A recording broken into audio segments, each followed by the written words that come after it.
স্বামী মন্দির উজ্জয়িনীর একটি বিখ্যাত মন্দির। অনেকেই আপনারা এই মন্দির সম্বন্ধে জানেন না কোন দেবতার পুজো এখানে হয়। আজকের ভিডিওতে এই সমস্ত কিছুই জানিয়েছি আপনাদের। শুরু করার আগে শুধু একবারই বলবো, যারা যারা এখনো সনাতন চ্যানেলটিকে লাইক করনি তারা একটা লাইক করে দাও, সাবস্ক্রাইব করে দাও। তো চলো ভিডিওটি শুরু করা যাক। মঙ্গলনাথ স্বামী মন্দির উজ্জয়িনীর একটি বিখ্যাত মন্দির, যা মৎস্য পুরাণ অনুসারে মঙ্গল গ্রহের জন্মস্থান হিসাবে পরিচিত। এই মন্দিরটি ভগবান শিবকে উৎসর্গ করা হয়েছে এবং একটি গ্রহের স্পষ্ট দৃশ্যের জন্য বিখ্যাত ছিল। তাই জ্যোতির্বিদ্যা অধ্যয়নের জন্য এটি একটি গুরুত্বপূর্ণ স্থান ছিল।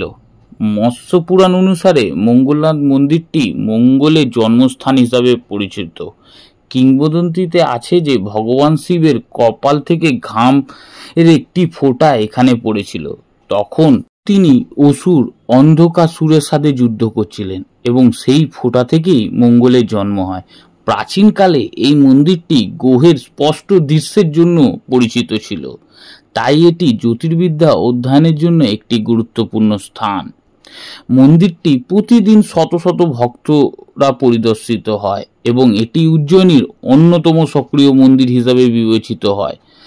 এটি বিশ্বাস করা হয় যে এই মন্দিরে পূজা করলে মঙ্গলের অশুভ প্রভাবও নাকি কেটে যায়।